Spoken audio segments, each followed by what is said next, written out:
বাবা, ও বাবা, বৃষ্টি পড়ছে তো, বাড়ি যাবে না? দেখো কেমন বিদ্যুৎ চমকাচ্ছে, ভয় করছে আমার খুব। বাবা রাজু, ভয় পাচ্ছিস কেন? আমি তো আছি তোর সাথে। দাঁড়া, অল্প কিছু মাছ পেলে বাড়ি চলে যাব। ঠিক আছে বাবা। বাবা, আকাশের অবস্থা বেশি ভালো না, মেঘ ডাকছে। যদি বাজ পড়ে, চল বাড়িতে ফিরি। মনে হচ্ছে আজ না খেয়ে দিন কাটাতে হবে। বিধাতা, কেন যে এমন জীবন দিলে?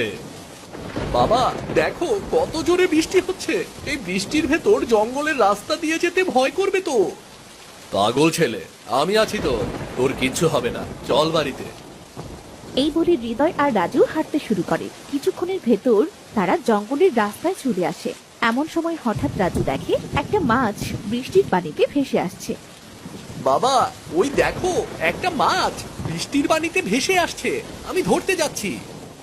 আরে, এটা তো কই মাছ। তুই মাছটা ধরিস না, কাঁটা ফুরিয়ে দেবে। কই মাছের কাঁটা যদি একবার শরীরে ফোটে, আর রক্ষা নেই, ব্যথা পাবি খুব। তাহলে আমি কই মাছ ধরছি না। বৃষ্টির দিনে জঙ্গলের ভেতর কই মাছ আসলো কেমন করে? যাই হোক, ওই কই মাছটা যদি ধরতে পারি তবে আজ আর না খেয়ে থাকতে হবে না।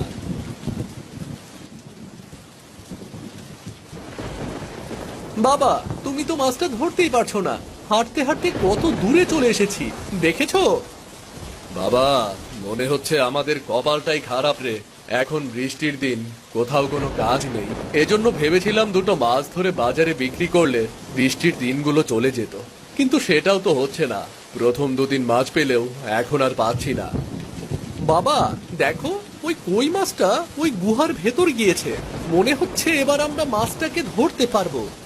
বাবা, গুহার ভেতর যদি বাঘ বা অন্য কিছু থাকে? বাবা দেখো, এখানে কোনো পশুর পায়ের ছাপ নেই। আমার মনে হয় এই গুহাতে কোনো পশু থাকে না। তাছাড়া দেখো কেমন মেঘ ডাকছে, বৃষ্টিও দেখো কত জোরে জোরে পড়ছে। বাবা, শিলা বৃষ্টি হচ্ছে এখন। গুহার ভেতর ছাড়া আমাদের দাঁড়াবার আর জায়গা নেই, চল তাড়াতাড়ি।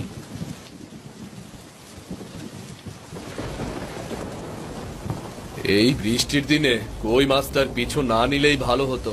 না জানি এই শিলা বৃষ্টি কখন বন্ধ হয়। বাবা, এখানে দেখো কিছুই নেই।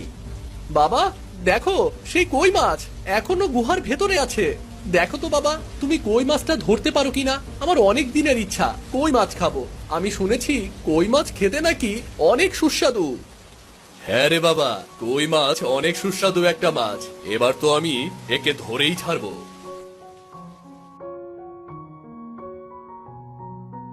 গুহার দেয়ালে একটা বাড়ি দাও, মাছটা মরে যাবে। বোকা ছেলে, এটা কই মাছ, খুব সহজে মরে না। এই কথা শুনে রাজু ইট নিয়ে আসে। হৃদয় যখনই কই মাছকে মারতে যায়, ঠিক তখনই কই মাছ কথা বলে ওঠে। তোমরা আমাকে মেরো না, দোহাই তোমাদের, তোমরা আমাকে মেরো না। কি, একটা কই মাছ হয়ে তুমি কেমন করে কথা বলছো? রাজু মনে হচ্ছে ভয় পাচ্ছে আমাকে দেখে। তোমরা ভয় পেও না, আমি তোমাদের কোনো ক্ষতি করব না। আমি কথা বলতে পারি, আমি একদিন তোমাদের মতো মানুষ ছিলাম। মানে, তুমি তো একটা মাছ, তুমি মানুষ কেমন করেছিলে? তবে শোনো আমার ভয়ঙ্কর অতীতের কথা। আমি রাজা বীরবলের ছেলে সূর্য। আমি খুব দুরন্ত ছিলাম। একদিন আমার খুব ইচ্ছে করে মাছ ধরবার। তখন আমি বাবার কাছে অনুমতি নিয়ে নদীতে মাছ ধরতে যাই। আমি যখন মাছ ধরছিলাম তখন খুব জোরে বৃষ্টি শুরু হয়। আরে যা, বৃষ্টি শুরু হলো তো, এই বৃষ্টির মধ্যে মাছ পাবো? আচ্ছা, চেষ্টা করেই দেখি না। কতবার চেষ্টা করলাম, কিন্তু একটা মাছও পেলাম না। আর একবার চেষ্টা করব, যদি মাছ না পাই তবে চলে যাব। এই বলে সূর্য আবারও জাল ফেলে। ঠিক তখনই সূর্যের বড়শিতে একটা কই মাছ বাঁধে। যাক, অবশেষে একটা মাছ বেঁধেছে বড়শিতে। মেরো না, মেরো না আমায়। তোমার বড়শিতে আমার এমনিতেই ঠোঁটটা আটকে গিয়েছে। পানি ছাড়া কাঁপতে যে আমার বড্ড কষ্ট হচ্ছে। ও মা, কই মাছ দেখি কথা বলছে। কথা বলা মাছ হয় নাকি? যাই হোক, আমি এক কথায় মানুষ। তোকে মারতে চেয়েছি যখন, তোকে মারবই। তুমি তো একটা মাছ, তুমি মানুষ কেমন করেছিলে? তবে শোনো আমার ভয়ঙ্কর অতীতের কথা। আমি রাজা বীরবলের ছেলে সূর্য। আমি খুব দুরন্ত ছিলাম। একদিন আমার খুব ইচ্ছে করে মাছ ধরবার। তখন আমি বাবার কাছে অনুমতি নিয়ে নদীতে মাছ ধরতে যাই। আমি যখন মাছ ধরছিলাম তখন খুব জোরে বৃষ্টি শুরু হয়। আরে যা, বৃষ্টি শুরু হলো তো, এই বৃষ্টির মধ্যে মাছ পাবো? আচ্ছা, চেষ্টা করেই দেখি না। কতবার চেষ্টা করলাম কিন্তু একটা মাছও পেলাম না। আর একবার চেষ্টা করব, যদি মাছ না পাই তবে চলে যাব। এই বলে সূর্য আবারও জাল ফেলে। ঠিক তখনই সূর্যের বড়শিতে একটা কই মাছ বাঁধে। যাক, অবশেষে একটা মাছ বেঁধেছে বড়শিতে। মেরো না আমায়। তোমার বড়শিতে আমার এমনিতেই ঠোঁটটা আটকে গিয়েছে। পানি ছাড়া থাকতে যে আমার বড্ড কষ্ট হচ্ছে। ও মা, কই মাছ দেখি কথা বলছে। কথা বলা মাছ হয় নাকি? যাই হোক, আমি এক কথায় মানুষ। তোকে মারতে চেয়েছি যখন তোকে মারবই। তাছাড়া এই বৃষ্টির মধ্যে অনেক কষ্টের পর তোকে পেয়েছি। ছেড়ে দেই কেমন করে? বলতো, ছেড়ে দেই কেমন করে? এই বলে সূর্য যখনই মাছটিকে মারতে যায় তখনই কই মাছটি মৎস্যকন্যায় পরিণত হয়। মৎস্যকন্যা? আরে ছেলে, তুই অনেক অহংকারী। আমি তোকে কতবার করে বললুম, কিন্তু তুই তো আমার কোনো কথাই শুনলি না। আরে মাছেদেরও তো জীবন আছে। আমি তোকে অভিশাপ দিচ্ছি, আজ থেকে তুই কই মাছ হয়ে জীবন যাপন করবি। দেখ, একটা মাছ সব সময় নিজের জীবন নিয়ে কতটা চিন্তায় থাকে। আমাকে ক্ষমা করুন মৎস্যকন্যা। এ কি, আমার কণ্ঠের কি হলো? আমি কখনো কোনো প্রাণীর সাথে খারাপ কিছুই করব না, কথা দিচ্ছি। আমি ভেবেছিলাম বৃষ্টির দিনে একটা কই মাছ পেয়েছি, সেটা আমি ছাড়বো কেন? আমি কই মাছ খুব পছন্দ করি। সেটা যদি বৃষ্টির সময় হয় তাহলে তো আমার অন্য কিছুর দরকার পড়ে না।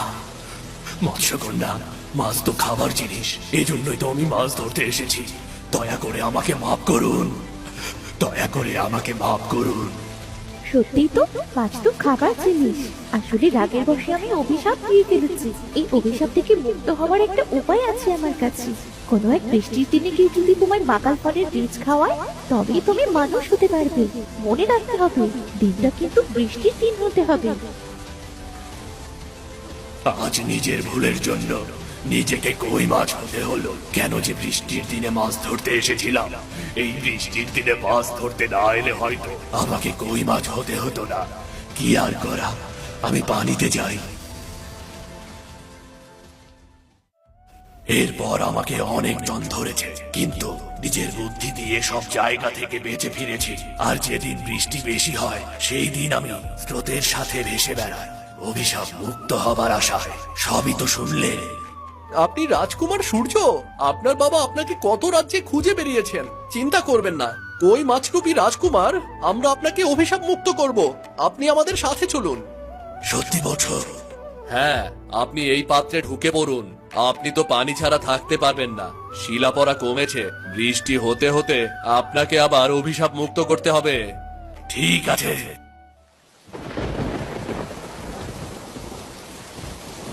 বলি, তোমার আসতে এত দেরি হলো কেন? আর বলো না, অনেক চেষ্টা করেও যখন একটা মাছ না পেয়ে বাড়ি চলে আসছিলাম তখন দেখি জঙ্গলের ভেতরে একটা কই মাছ। তার পিছু নিতেই দেরি হলো। বাবা, এই বুঝি সেই কই মাছটা? বাবা, এত বড় হয় নাকি? যাই হোক মা, আজ তুমি খিচুড়ি রান্না করবে আর সাথে এই কই মাছ ভাজি করবে। বৃষ্টির দিনে খুব জমে যাবে। ঠিক আছে রূপা, এই মাছটা কাটতে আমায় সাহায্য কর দেখি। দেখিস, কই মাছের কাঁটা কিন্তু অনেক ধার। মা, ওই কই মাছ রান্নার জন্য আনিনি। তাহলে কি জন্য এনেছিস ভাই? আমি বলছি, শোনো।